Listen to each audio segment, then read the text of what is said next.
Hello बच्चों, आज की क्लास में आपका स्वागत है। क्लास 10 एक्सरसाइज 3.1 आज हम लगाएंगे और हम नया चैप्टर स्टार्ट कर रहे हैं आज। 2 4 वाले रैखिक समीकरण का युग्म। ठीक है, ये एक्सरसाइज लगाएंगे और इस एक्सरसाइज को लगाने से पहले कुछ बेसिक पार्ट है जो उसके बाद में हम जानकारी पहले गेन करेंगे। देखते हैं वो क्या है। यहाँ पे ये पिछले चैप्टर से डिफरेंट क्यों है, तो देखिए पिछले चैप्टर में आप जो पढ़ रहे थे उसमें चर कितने यूज़ किए थे आपने, सिर्फ एक ही चर यूज़ किए थे। इसमें कितने चर यूज़ करेंगे, इसमें 2 चर यूज़ करेंगे। ठीक है, इसमें आप 2 चरों का इस्तेमाल करेंगे इस पूरे चैप्टर में। साथ ही साथ युग्म, युग्म का मतलब होता है जोड़ा। युग्म का मतलब होता है जोड़ा। ठीक है, तो और ये रहा आपका व्यापक समीकरण। 2 चर वाले रैखिक समीकरण का ये व्यापक समीकरण है ax + by + c = 0, जिसमें a 0 नहीं हो सकता, a 0 नहीं हो सकता, b 0 नहीं हो सकता, या इसको ऐसे ही बोल दीजिए a² + b² 0 नहीं हो सकता। क्यों? a 0 अगर हो गया तो क्या होगा, a अगर 0 हो गया तो खुद ही देखिए क्या बचेगा, by + c बचेगा। तो क्या इसको 2 चर वाला रैखिक समीकरण बोलेंगे? नहीं बोलेंगे। इसी प्रकार b अगर 0 कर दीजिए तब भी देख लीजिए। ठीक है, तो इतनी जानकारी इसमें है। बाकी हम बेसिक पार्ट जो भी था वो हमने डिस्कस कर लिया है। अब सीधा हम एक्सरसाइज सॉल्व करेंगे, जो डाउट होगा उसी से क्लियर हो जाएगा आपका। ठीक है, चलिए शुरू करते हैं। देखिए पहला क्वेश्चन है आपका, आफ्ताब अपनी पुत्री से कहता है 7 वर्ष पूर्व मैं तुमसे 7 गुनी आयु का था। कौन कह रहा है? आफ्ताब कह रहा है। सारी बातें आफ्ताब ही कर रहा है। आफ्ताब अपनी पुत्री से कहता है 7 वर्ष पूर्व मैं तुमसे 7 गुनी आयु का था, अब से 3 वर्ष बाद मैं तुमसे केवल 3 गुनी आयु का रह जाऊंगा। ठीक है, अब से 3 वर्ष बाद मैं तुमसे केवल 3 गुनी आयु का रह जाऊंगा। कह रहे हैं इस स्थिति को बीजगणितीय एवं ग्राफीय रूपों में व्यक्त करना है। ठीक है, तो चलिए करते हैं। पहले लेट करेंगे। देखिए बच्चों, यहाँ पे थोड़ा सा हम समझने के लिए, कंसेप्ट को क्लियर करने के लिए ये बना रहे हैं, और ये एग्ज़ाम के पॉइंट ऑफ व्यू से नहीं है, ये सिर्फ आपको समझाने के लिए मैं कर रहा हूँ ऐसा। ठीक है, देखिए बच्चों, जब भी उम्र के क्वेश्चन आएंगे तो आप क्या करेंगे, हमेशा हमेशा आप वर्तमान उम्र मानेंगे। ठीक है, वर्तमान, क्योंकि अगर मैं आपसे एक सवाल पूछूं कि मैं कहूँ कि आप 5 साल पहले कितने साल के थे, तो अगर आपको बताना है कि 5 साल पहले आप कितने साल के थे, तो पहले आपको ये तो पता हो कि इस समय कितने साल के हैं, आप वर्तमान में कितने हैं। मान लीजिए आप 10 साल के हैं तो कहेंगे कि आप 5 साल पहले 5 साल के थे, या मान लीजिए अभी आप 10 साल के हैं और कहेंगे कि 5 साल बाद कितने साल के थे, तो आप कहेंगे 10 साल अभी हैं, 5 साल बाद आप 15 के हो जाएंगे। तो सारी बातें क्यों कर रहे हैं आप, कैसे कर रहे हैं आप, वर्तमान उम्र को लेकर कर रहे हैं। ठीक है, तो जैसे मैंने इसकी उम्र क्या मानी है, आप माना आफ्ताब की उम्र मैंने मानी है, उम्र कितनी मानी है वर्तमान x, तो ये हो गए x, ये कितने हो गए y। तो पहला स्टेटमेंट ये कहता है कि 7 वर्ष पूर्व, तो 7 साल पहले का मतलब में 7 इसमें से घटा देंगे, 7 इसमें से घटा देंगे। ठीक है, 7 साल। अब जो केस बनता है पहला केस क्या बनता है, इन्होंने कहा पहले मैं एक तरफ आफ्ताब की उम्र लिख दूं और दूसरी तरफ पुत्री की उम्र लिख दूं। अब इन्होंने क्या कहा कि 7 वर्ष पूर्व मैं तुमसे 7 गुनी आयु का था। कौन था? आफ्ताब था। 7 गुना कौन है? आफ्ताब है। तो हम इधर 7 से गुणा नहीं करेंगे, 7 से गुणा हम करेंगे इधर, क्योंकि मैंने किसका निशान लगा रखा है, बराबर का निशान लगा रखा है। तो इसके बराबर करने के लिए हम क्या करेंगे, 7 से गुणा इधर करेंगे। ठीक है, इस बात का ज़रूर ध्यान रखेंगे आप। 7 से गुणा कर दिया। अब इसको हल कर लीजिए, तो क्या हो जाएगा, x - 7, 7y, 7 7 जा 49, 7 7 49, 7y को उधर लेकर आइए, 7y -7 उधर जाएगा, प्लस का हो जाएगा, तो माइनस का 49 + 7 x - 7y, और ये माइनस का 42। पहला केस कंप्लीट। ठीक है, सेकंड देखते हैं।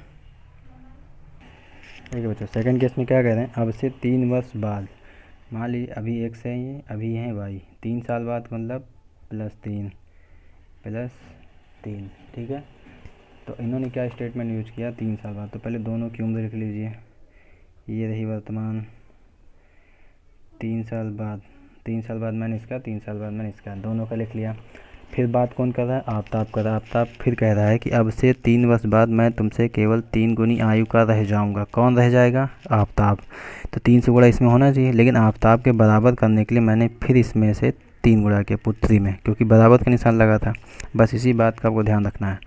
ओपन करिए, x प्लस 3y प्लस 3 जा 9, y को उधर लेकर आइए, x माइनस 3y और 9 माइनस 3, x माइनस 3y 6। ठीक है, दूसरा केस भी तैयार हो गया। तो देखिए बीजगणित रूप में तो आपने दिखा दिया दोनों को। ठीक, अभी आपको क्या करना है, ग्राफीय रूपों में भी दिखाना है, तो उसको करते हैं। चलिए देखिए बच्चों, इसमें ग्राफीय रूप में करना है आपको। तो मैंने यहाँ पे एक दोनों क्वेश्चंस लिख लिए हैं। x माइनस 7 माइनस 42 है, थोड़ा सा क्वालिटी यहाँ पे ख़राब है, मैनेज करिएगा। 7y इधर भेजेंगे प्लस हो जाएगा, माइनस 42 इधर जाएगा तो प्लस हो जाएगा। क्या बना, x प्लस 42। फिर x के मल्टीपल में जो था हमारा उसको नीचे भेज दिया। 9th में जैसे करते थे कि y को अकेला करते थे, बिल्कुल वैसे ही किया है। अब यहाँ पे कुछ ऐसी वैल्यू रखी कि 2 पॉइंट निकला है हमारे, ऐसा रखिएगा फ्रैक्शन ना बनने पाए।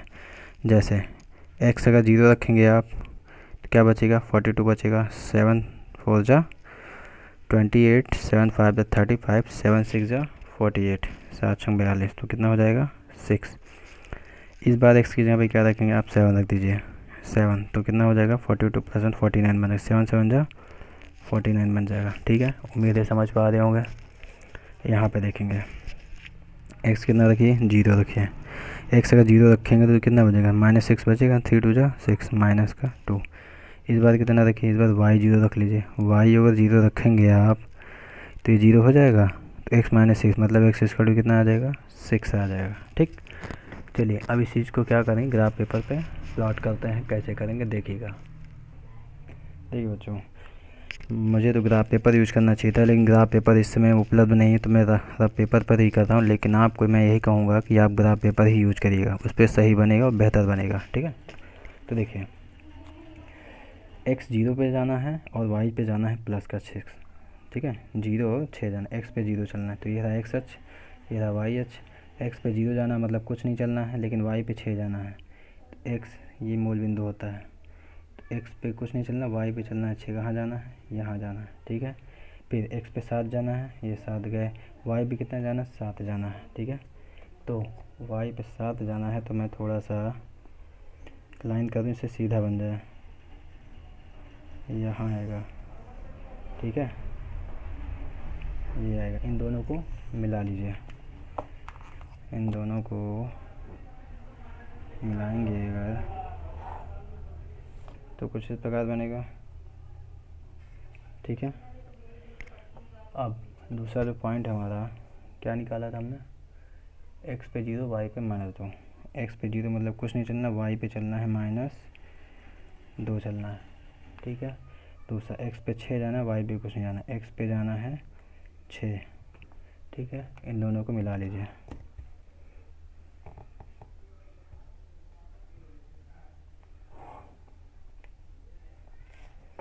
ये आपका ग्राफ तैयार हो गया। ठीक है, बस इन दोनों के नाम लिख देते हैं, बस कंप्लीट हो जाएगा। देखिए बच्चों, पहला सॉल्यूशन आपका कंप्लीट होता है अब। ठीक है, इस तरह आपको करना है। ठीक है, सिस्टमैटिक तरीके से। चलिए अब दूसरा क्वेश्चन करेंगे हम। देखिए बच्चों, सेकंड क्वेश्चन रीड करेंगे। क्रिकेट टीम के कोच ने 3900 में 3 बल्ले तथा 6 गेंदें खरीदी। बाद में उसने एक और बल्ला तथा उसी प्रकार की 3 गेंदें 1300 में खरीदी। इस स्थिति को बीजगणितीय तथा ज्यामितीय रूप में व्यक्त कीजिए फर्स्ट की तरह। ठीक है, केस बनाना है, लेकिन केस बनाने से पहले मैं आपका कुछ कंसेप्ट है जो क्लियर करना चाहूँगा। ठीक है, तो ध्यान दीजिएगा। देखिए बच्चों, मैं आपका कंसेप्ट थोड़ा क्लियर कर दूँ। मान लीजिए कि एक बल्ला है और उसकी कीमत मैं 5 रुपये मान लेता हूँ। ठीक है, एक बल्ला जो है उसकी कीमत 5 रुपये होगी, तो मैं कहूँगा 5 रुपये का बल्ला मिलता है और आप एक बल्ला ख़रीद रहे हैं, तो कितना रुपये देंगे आप, 5 एकम 5। फिर कहूँ 5 रुपये का बल्ला मिलता है, 2 रुपये 2 बल्ले खरीद रहे हैं आप, तो कितना देंगे, 5 दूनी 10। फिर कहता हूँ 5 रुपये का बल्ला मिलता है, एक बल्ला 5 रुपये का खरीद रहे हैं आप, 3 बल्ले, कितने देंगे आप, 5 3 15। फिर मैं कहूँ कि एक बल्ले की जो कीमत है वो 100 रुपीज़ है, खरीद कितने बल्ले रहे हैं आप, मैं कहूँ 3 बल्ले खरीद रहे हैं आप, तो कितना देंगे आप, 100 रुपीज़ देंगे। समझ आया। इसी प्रकार मैं गेंद का भी एग्जाम्पल ले लेता हूँ। मैंने कहा एक गेंद जो मिलती है वाई रुपीज़ की मिलती है, कितनी गेंद खरीदे हैं आप, 6, तो कितना देंगे आप, 6 वाई रुपीज़ देंगे आप। तो टोटल मैं कहूँ कितने देंगे, टोटल तो दे रहा है 39 रुपये, तो कहेंगे आप 3x बल्ले का दे रहे हैं और 6 वाई दे रहे हैं गेंद का टोटल आप दे रहे हैं 3900 रुपये। ठीक है, तो मुझे उम्मीद है कि जो मैं समझाना चाह रहा था आप समझ गए। अब मैं सीधा केस में लिख रहा हूँ। ठीक है, तो क्या कहा इन्होंने कि क्रिकेट टीम के कोच ने 3 बल्ले मतलब 3x प्लस 6 गेंदें 6y और टोटल कितने रुपए में खरीदी? 3900 रुपये में खरीदी। पहला केस। ठीक है, सेकंड केस देखते हैं। सेकंड केस कह रहे हैं कि एक और बल्ला तथा उसी प्रकार की 3 गेंदें, एक और बल्ला मतलब x प्लस उसी प्रकार की 3 गेंदें मतलब 3y, तब कितना दे रहे हैं? 1300 रुपये दे रहे हैं। 1300 रुपये दे। Second equation. तो 2 इक्वेशन मैंने बना दी है। अब इन्होंने बोला ग्राफी रूप में दिखाना है, तो हम दूसरा करते हैं। ठीक है, चलिए। ठीक है बच्चों, पॉइंट मैंने निकालने के लिए जो कंडीशन है वो बना ली है। देखिए 3x plus 6y equal to 3900। ठीक है, तो पिछली बार की तरह मैंने 6y को क्या किया? अकेला किया 3900 और 3x को इधर भेज दिया। अब इसके मल्टीपल में 6 था तो 6 नीचे भेज दिया। अब मैंने कहा कि पॉइंट ऐसा रखना है आपको जिससे कि फ्रैक्शन न बने, दिक्कत आपको ना हो। रख तो कुछ भी सकते हैं आप। ठीक है, अब आप सोचिए यहाँ क्या रख सकते हैं। अगर आप यहाँ 100 रखेंगे तो 100 ते 300 हो जाएगा और 3900 से 300 निकल जाएगा तो 3600 बचेगा ना, और 3600 को 6 से काटेंगे तो कितना आएगा? 600 आएगा। तो यहाँ रख दीजिए 100, 6 6 36, 600 हो जाएगा। फिर आप क्या रखेंगे? यहाँ रखिए 300 रखेंगे, 3 तक का 900 हो जाएगा। 3900 से 900 निकल जाएगा, 3000 बचेगा। 6 पंचे 300। ठीक, यहाँ पर आइए, यहाँ क्या रखिए 100 रखेंगे तो 1200 हो जाएगा। 3 चौक 1200। आप क्या रखेंगे? या तो कुछ ऐसा रखिए जुड़ जाए, या ऐसा रखिए कुछ घट जाए। मैं 400 रखूँ तो 400 रखूँगा तो 1300 से 400 जाएगा, 900 बचेगा। 9 4 13, 3 तिक्का 9, तो यहाँ रख रहा हूँ मैं 400 रखा, 900 बचा, 3 तिक्का 9। ठीक है, तो पॉइंट निकाल लिए। अब इसको ग्राफ पे दिखाना है। चलिए दिखाते हैं। चलिए बच्चों दिखाते हैं। x 100 जाना है, y जाना है 600। x अक्ष पे जाना है 100, y जाना है 600। ये रहा आपका 6। ठीक है, तो यहाँ आएगा। ठीक, फिर x जाना है 300, y जाना है 500। ये 300, y जाना है 500 यहाँ।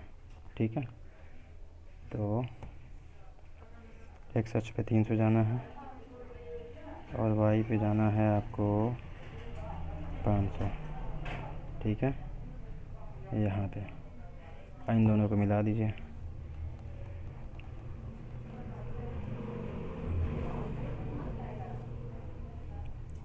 इनको मिलाया आपने। ठीक, इधर वाला पॉइंट देखिए, x पे 100 जाना है, y पे 400 जाना है, प्लस है सब। x पे 100, y पे 400। यहाँ पर x पे 400, y पे 300, x पे 4, y पे 300, x पे 400, x पे 4, y पे 300। ये ठीक है, इन दोनों को मिला दीजिए।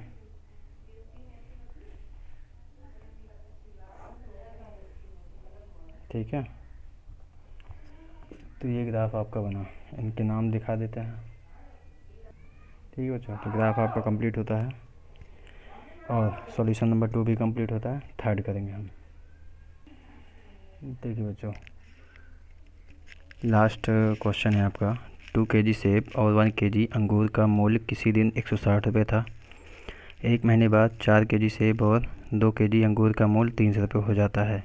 इस स्थिति को बीजगणितीय तथा ज्यामितीय रूपों में व्यक्त करना है हमें। ठीक है, तो 2 kg, तो इसको करने से पहले मैं आपको फिर से कंसेप्ट क्लियर करूँगा जैसे पिछली बार किया था। जैसे मान लीजिए मात्रा मतलब 1 किलो है ना, ये रुपए कर लीजिए। मात्रा मतलब किलो में है और ये रुपए कर लीजिए कि कितने रुपए खरीद रहे हैं। जैसे कितने रुपए किलो है, हम कहेंगे 1 किलो खरीद रहे हैं, उसकी कीमत है 5 रुपये किलो सेब की, तो कितने रुपए देंगे आप? 5 रुपये देंगे। मान लीजिए इस बार 2 किलो खरीद रहे हैं, कीमत है 5 रुपये किलो ही है, तब कितना देंगे? 10 रुपये देंगे। मान लीजिए 3 किलो खरीदेंगे लेकिन कीमत 5 रुपये किलो ही है, तो कितने देंगे? 15 रुपये देंगे आप उसे। फिर इस बार मैं कह रहा हूँ कि कितने रुपये सेब खरीद रहे हैं, तो सेब मैंने कितना माना एक्स, मैंने कहा ₹1 किलो सेब है और ख़रीद रहे हैं आप 2 किलो, कितना देंगे आप 2x देंगे। अंगूर कर लेते हैं, अंगूर ₹Y किलो माना है हमने, लेकिन ₹Y किलो अंगूर है और अंगूर खरीद रहे हैं आप 1 किलो, कितना देंगे आप ₹Y देंगे। तो टोटल मिला के कितना दे रहे हैं 160, मतलब कि 2x + y, मतलब 2x + y, कुल मिला के दोनों मिला के कितना दे रहे हैं आप 160 दे रहे हैं आप।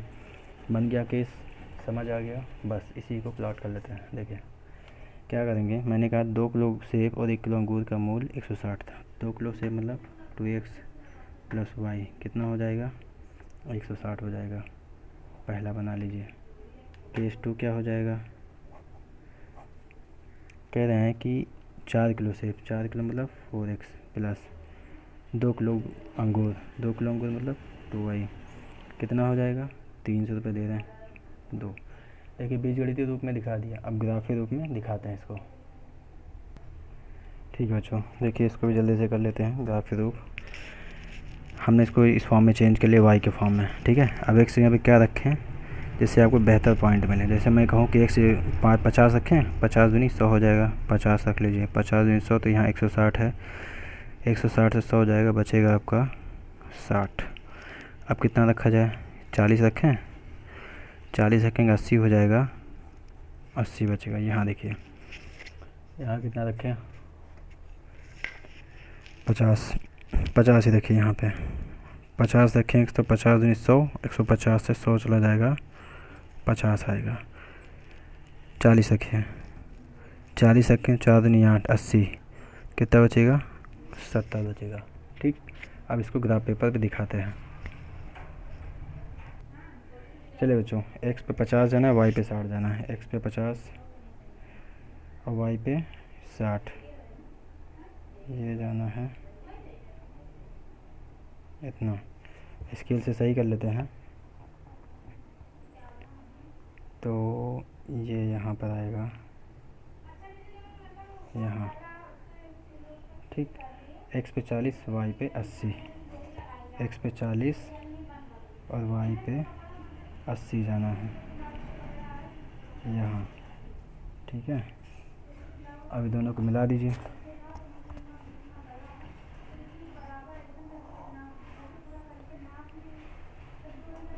दूसरा पॉइंट जो हमने निकाला था x 50 y 50, x 50 और y 50, x 40 y 70, 40 70, 40 और 70 यहाँ आएगा, ठीक है। अब दोनों को मिला दीजिए, तो इस तरह आपका ग्राफ कंप्लीट होता है। इसका नाम रख देते हैं। चलिए बच्चों, ये ग्राफ पेपर हमारा ये कंप्लीट होता है, और मैं आपको फिर से कहूँगा वीडियो के एंड में कि आप ग्राफ पेपर ही यूज़ करिएगा, बेहतर आपका बनेगा, ठीक है। ये मैंने रफ़ यूज़ किया है, क्योंकि ये रफ़ पे उतना एक्यूरेट बन नहीं पाता है, ठीक है। और ये लेक्चर आपको कैसा लगा ये भी बताइएगा। अगर कोई ऐसी चीज़ है जो नहीं समझ में आई है तो बताइएगा, हम पूरी सहायता करेंगे, ठीक है। आज के लिए बस इतना ही। Thank you.